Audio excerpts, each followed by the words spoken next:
ঘরের মধ্যে কোন কোন জিনিস থাকলে জিনেরা আকৃষ্ট হয় এবং ক্ষতি করার চেষ্টা করে। জিনরা আমাদের সাথেই থাকে এবং কারিন নামক জিন আমাদের সঙ্গে বেঁধে দেওয়া আছে। প্রত্যেকের সঙ্গে এক একটা কারিন নামক জিন আছে। জিনটা আমাদের সঙ্গেই থাকে, আমাদের সঙ্গের সঙ্গী হিসাবেই থাকে, তবে ভালো সঙ্গী হিসাবে না। সে সবসময় আমাদেরকে ওয়াসওয়াসা দেয়, গুনাহের কাজ করার ব্যাপারে সে আমাদেরকে প্রলুব্ধ করে। এবার আসুন, ঘরের মধ্যে কোন কোন জায়গায় কোন কোন বিষয়ের কারণে জিন আসে।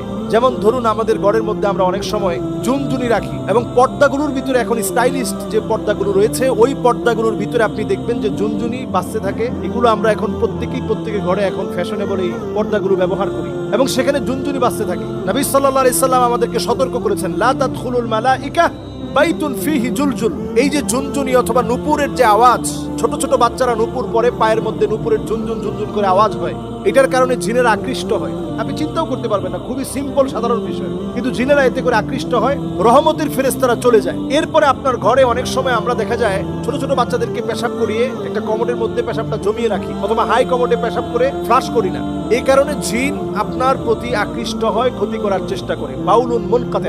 হাদিসের মধ্যে বলা হয়েছে যে কোথাও যদি পেশাব জমিয়ে রাখা হয় তাহলে ওই জায়গা জিনের কাছে পছন্দের জায়গা হয়। তাহলে এই জায়গায় পরিষ্কার পরিচ্ছন্নতাকে নিশ্চিত করা। এরপর নবী সাল্লাল্লাহু আলাইহি সাল্লাম আমাদেরকে হাদিসের মধ্যে জানিয়েছেন, জিলদু নামির, বিভিন্ন প্রাণীর চামড়াকে আমরা, মৃত প্রাণীর চামড়াকে আমরা ঝুলিয়ে রাখি। বিদেশ গেলে দেখবেন অনেকেই হায়নার চামড়া নিয়ে আসে। এটা আপনি খুব স্বাভাবিকভাবে নিচ্ছেন অথবা মনে করছেন এই হায়নার চামড়া দিয়ে কালো জাদু করা হয়, অথচ এই চামড়া, বাঘের চামড়া, হরিণের চামড়া, বিভিন্ন চামড়া একটা ওয়ালমেট হিসেবে আমরা আমাদের ঘরের মধ্যে সাজিয়ে রাখি। নবীজি সাল্লাল্লাহু আলাইহি ওয়াসাল্লাম সতর্ক করে গেছেন, এটা জিন ঘরের ভিতরে আকৃষ্ট হওয়ার একটা কারণ।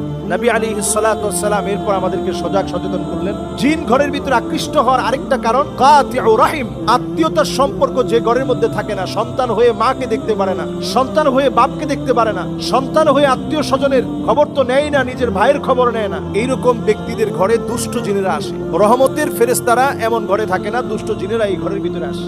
এরপর নবী সাল্লাল্লাহু আলাইহি সাল্লামের হাদিস থেকে বোঝা যায় যে ঘরের ভিতরে পুতুল থাকে, তাসাউর, বিভিন্ন রকম মূর্তি থাকে, বিভিন্ন রকমের ছবি থাকে, এই ঘরগুলোর ভিতরে রহমতের ফেরেশতারা আসে না। এরপর হাদিস থেকে বোঝা যায় নবীজি সাল্লাল্লাহু আলাইহি সাল্লাম আমাদেরকে জানিয়ে গিয়েছেন, যেই ঘরের ভিতরে কোরআন তেলাওয়াত থাকে না, ওই ঘরের ভিতরে রহমত থাকে না। ওই ঘরটা একটা নির্জন বাড়ির মতো পড়ে থাকে, যে ঘরটার মধ্যে কোরআনুল কারীমের তেলাওয়াত হয় না।